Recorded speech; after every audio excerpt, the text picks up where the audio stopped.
এই ফ্যামিলি কার্ডের চেয়ে একটা মানুষের জীবনের মূল্য অনেক বেশি। বর্তমান রাষ্ট্রের প্রধানমন্ত্রী নির্বাচনের আগে জনগণকে প্রতিশ্রুতি দিয়েছিলেন গরিব দুঃখী মানুষের মাঝে ফ্যামিলি কার্ড বিতরণ করবেন। আজ 10 মার্চ ফ্যামিলি কার্ড দিয়ে শুরু করলেন। বাংলাদেশের প্রতিটা অসহায় নারী, অসহায় পরিবার ফ্যামিলি কার্ড পাক, তাতে আমার কোনো মাথা ব্যথা নেই। তবে খেয়াল রাখবেন, আওয়ামী লীগ আমলে তাদের নেতাকর্মীরা তাদের বউকে বিধবা ভাতা দিয়েছিল। এমন কাহিনী যেন না ঘটে। জানি না আমার এই কথাগুলা কত দূর গিয়ে পৌঁছাবে। আমি বলতে চাই, এই ফ্যামিলি কার্ডের চেয়ে একটা মানুষের জীবনের মূল্য অনেক বেশি।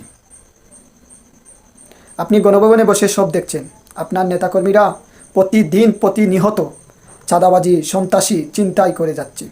একটা মানুষকে মেরে ফেলতে এক বিন্দু ভয় করে না। কত অসহায় পরিবারের ঘর বাড়ি পুড়ে ছাই করে ফেলছে।